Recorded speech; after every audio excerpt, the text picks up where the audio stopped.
اس کے بعد آپ نے سماع موتا کا مسئلہ چھیڑا، اور سماع موتا میں قانون اللہ تعالیٰ کا یہ ہے قرآن پاک میں کہ کوئی مردہ نہیں سنتا۔ آگے اللہ تعالیٰ فرماتے ہیں کہ ان اللہ یسمع من یشاء، اور جس کو میں چاہوں سنا دوں، اور کوئی نہیں سنا سکتا۔ اللہ کا قانون یہ ہے کہ کوئی مردہ نہیں سنتا۔ آگے اللہ نے فرمایا کہ جسے میں چاہوں سنا دوں، تو آگے تخصیص جو کی ہے حدیث نے، اللہ کے نبی نے تخصیص کی ہے، ہم اس تخصیص کے قائل ہیں۔ جس مقام پر کی ہے تخصیص، ہم اس تخصیص کے قائل ہیں۔ مثلا کلیب بدر والی حدیث، اس کو آپ بھی مانتے ہیں، آپ کے علامہ بھی مانتے ہیں، آپ کے سارے مقتدی بھی مانتے ہیں کلیب بدر والی حدیث کو، کہ کفار مردوں نے سنا، اور ہمیں تو کہتے ہو کہ جو حدیث قرآن کے خلاف ہو اس کو نہیں مانتے، آپ نہیں مانتے۔ تو جب یہ حدیث ہے، اور اس حدیث کو کیوں مانا کہ کلیب بدر والے مردوں نے سنا، پھر یہ قرآن کے خلاف نہیں ہوتی؟ یہاں پر کہیں گے کہ حدیث صحیح ہے، یا نبی کا معجزہ کہیں گے۔ اگر معجزہ کہیں گے تو نبی علیہ السلام کا معجزہ تو ہے، لیکن آیا صحیح حدیث میں ہے، اور صحیح حدیث کو ماننا یا صحیح حدیث کے قوانین جب صحیح حدیث ثابت ہو جائے تو پھر اس کو ماننا ضروری ہے۔ یہ حدیث آپ نے مان لی، یہ بھی صحیح حدیث تھی، یہ بھی غالباً بخاری شریف کی حدیث ہے، اور وہ بھی بخاری شریف کی حدیث ہے جسے آپ نہیں مانتے اور اسے خلاف قرآن کہتے ہیں۔ تو جب یہ حدیث صحیح ثابت ہو گئی تو وہ بھی صحیح ثابت ہے۔ جب یہ صحیح حدیث قرآن کے خلاف نہیں مانتے تو اس کو بھی قرآن کے خلاف نہ مانو اور اس پر بھی ایمان لے آؤ۔ اور اس بخاری شریف کی حدیث کے تمہیں چڑ ہے۔ اگر قرآن کے خلاف کوئی حدیث آپ کہتے ہیں کہ قرآن کے خلاف اس لیے نہیں مانتے، تو قرآن میں جو حکم ہے وَإِذَا ضَرَبْتُمْ فِي الْأَرْضِ فَلَيْسَ عَلَيْكُمْ جُنَاحٌ أَن تَقْصُرُوا مِنَ الصَّلَاةِ إِنْ خِفْتُمْ أَن يَفْتِنَكُمُ الَّذِينَ كَفَرُوا، اور اس کی تفسیر بھی عثمانی صاحب نے کی ہے کہ یہ سفر کے معاملے میں نماز ہے، نماز کے معاملے میں ہے کہ سفر میں اپنا جب تم خوف میں ہو، اللہ کے نبی کو فرمایا اللہ تعالیٰ نے جب تم خوف میں ہو تو اس وقت تو نماز قصر کر لیا کرو۔ لیکن آپ بھی اور ہم بھی قصر خوف کے علاوہ بھی کرتے ہیں، تو جب آپ بھی کرتے ہیں خوف کے علاوہ قصر، تو پھر یہ حدیث قرآن کے خلاف نہیں ہوتی، کیونکہ اس پر آپ کا بھی عمل ہے۔ تو اگر یہ آیت میں قرآن کے اپنا خوف کی حالت میں ہے قصر کرنے کو، اور حدیث آپ مان رہے ہیں کہ خوف کے علاوہ بھی قصر کر سکتے ہو، تو پھر اس کو قرآن کے خلاف کیوں نہیں کہتے؟ اس کو بھی قرآن کے خلاف کہو نا، یا اس کا اپنا عمل چھوڑ دو اس کا۔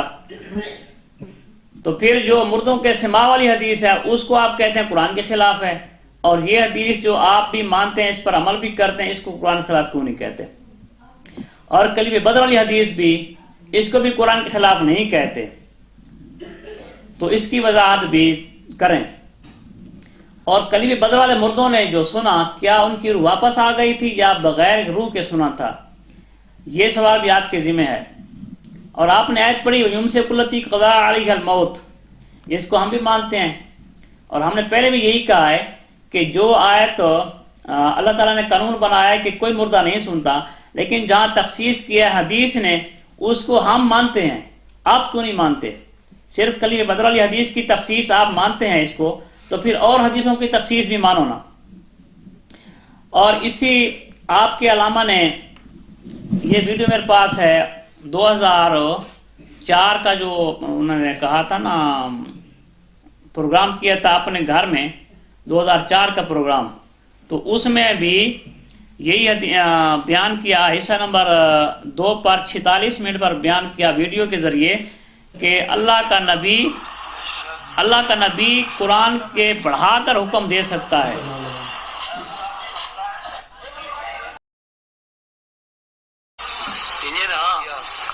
اذا قرأت القرآن فاستعذ باللہ زبان نال قرآن پڑھ، زبان نال پڑھ کے دم کر، قل رب اعوذ بک من همزات الشیاطین واعوذ بک رب ان یحضرون۔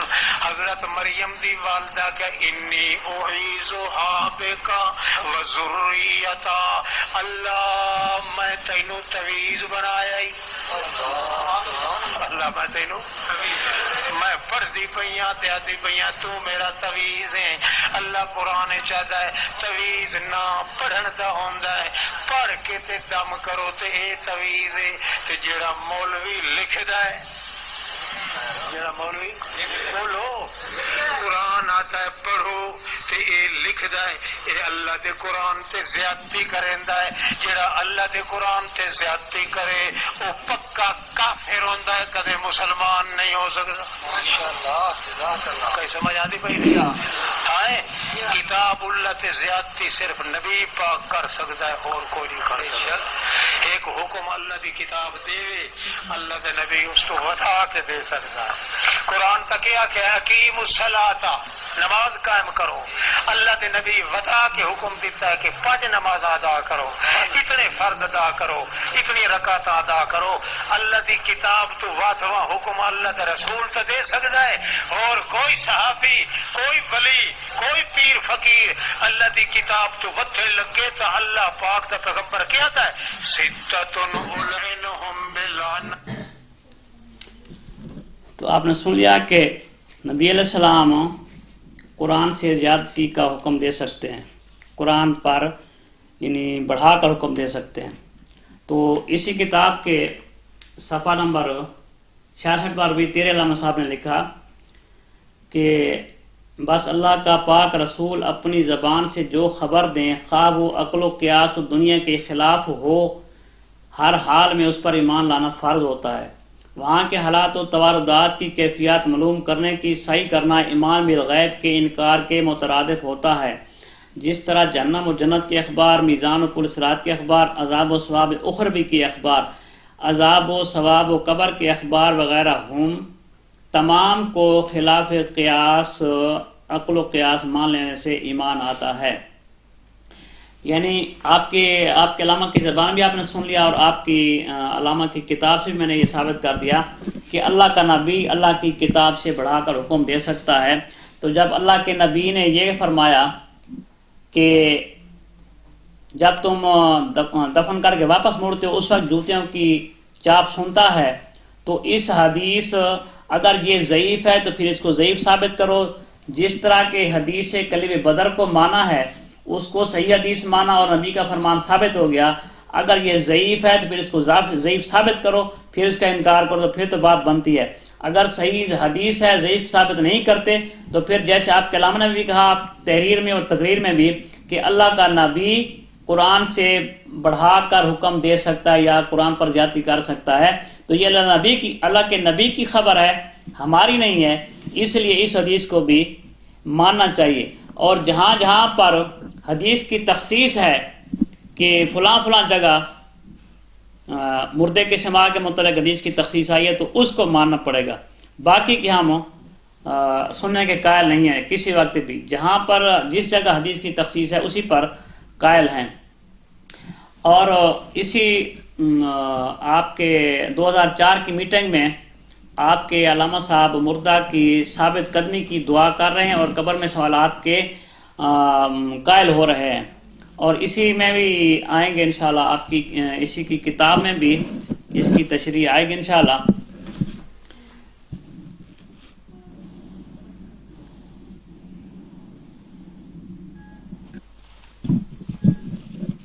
پہلے حصے میں صفحہ نمبر کتاب صفحہ نمبر 34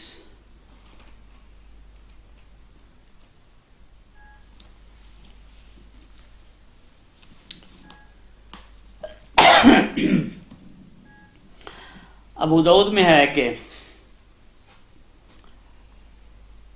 صفحہ نمبر 34 کا حوالہ ہے، اذا فرغ من الدفن وقف علیہ استغفروا لاخیکم وسألوا له التثبیت فإنه الآن يسأل۔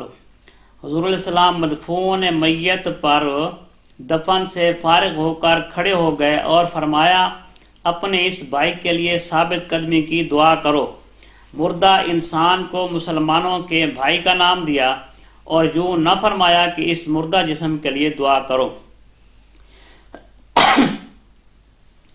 آگے صحیح حدیث بھی بیان کی ہے مسند احمد کی، تو لہذا آپ کے علامہ بھی مردہ کی ثابت قدمی کی دعا کر رہا ہے کہ قبر میں سوالات بھی ان سے ہوتے ہیں اور اسی لیے وہ اس کی ثابت قدمی کی دعا کر رہا ہے۔ آگے اللہ کے نبی نے اور اس کی تشریح کی کہ کیا آپ کا ایمان ہے کہ قبر میں سوالات ہیں یا نہیں ہیں؟ آپ کا علامہ تو قائل ہے کہ قبر میں سوالات ہو رہے ہیں، آپ بھی اس بات کے قائل ہیں؟ کیا سوالات روح سے ہیں یا مردہ جسم سے؟ تیرا علامہ تو اسی مردہ جسم سے سوالات کا قائل ہے۔ بخاری شریف کی حدیث پیش کی کہ فلما فارغ عن الدفن ہے وہ پیش کی، اور اسی ویڈیو میں بھی وہ حدیث پڑھی ہے کہ اللہ کے نبی نے فرمایا کہ اس کی ثابت قدمی کی دعا کرو۔ ہمیں تانے دیتے ہو کہ یہ حدیث قرآن کے خلاف ہے، اور اپنے علامہ صاحب کی بات بھی سن لیا کرو نا کہ وہ کیا کہتے ہیں۔ ہماری بات تو نہیں مانتے لیکن اپنے علامہ صاحب کی بات مان لیا کرو۔ اسی کتاب کے صفحہ نمبر 141 پر تیرے علامہ صاحب نے فرمایا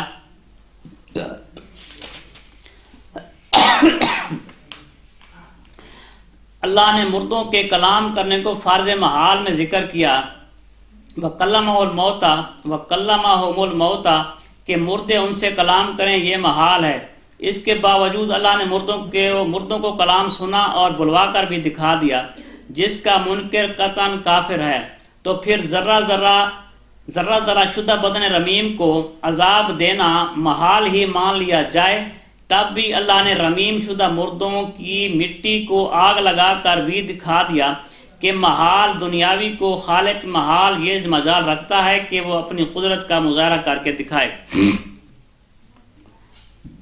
آگے تیرے علامہ صاحب نے تو اس میں مردوں کو بلوا دیا اور اس کے منکروں کو کافر کہا۔ اب ذرا بتائیے کہ کیا سمجھیں اور تو کیا سمجھا کہ اب قرآن کے خلاف ہے یا نہیں ہے؟ ایک اور حوالہ بھی اسی کتاب کے صفحہ نمبر 149 پر ہے۔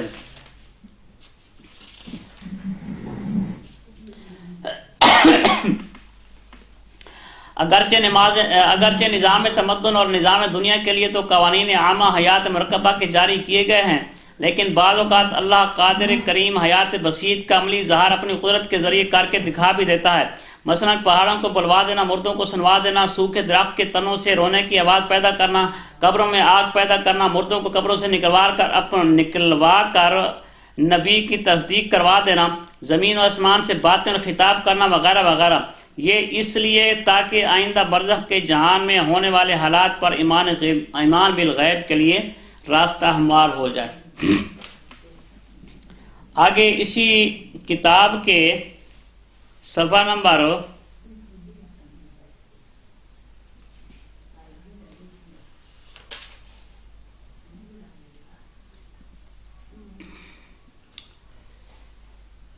120 پر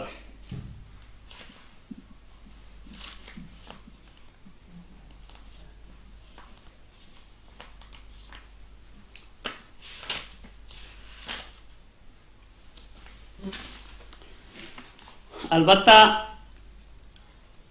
اللہ کریم ہی اپنی مشیت و قدرت سے بدن بے روح سے کوئی سا عمل حرکت کروا دے تو اس کا انکار بھی قدرت قدیر کا انکار اور کفر ہے۔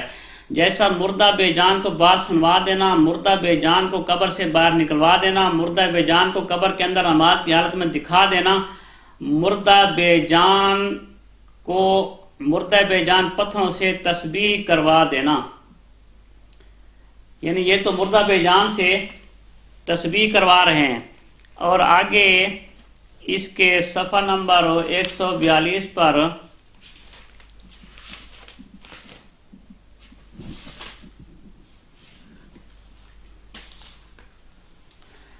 لیکن قانون دنیا کے علیرغم خرق کے قانون کے طور پر شب معراج جو شب اعجاز ہے، اس میں اللہ تعالیٰ نے حضرت یونس علیہ السلام کو مکمل انسان کی مثل اور اونٹنی کو مکمل حیوان ابل کی مثل بنا کر آپ صلی اللہ علیہ وسلم کو دکھا دیا، حضرت موسیٰ علیہ السلام کو قبر میں نماز کی حالت میں دکھا دیا۔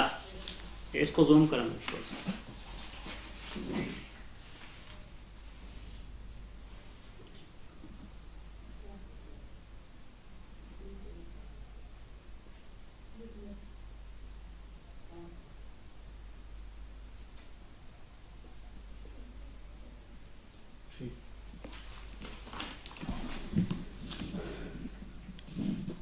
آپ ہم پر تو فتوے لگاتے ہیں، آپ اپنے علامہ صاحب نے فتوی لگاؤ کہ وہ قبر میں نماز پڑھوا رہے ہیں، اور ہمیں کہتے ہو کہ قرآن کی مخالفت کر رہے ہیں، تو علامہ صاحب پر بھی وہ فتوے لگاؤ جو آپ ہمارے خلاف فتوے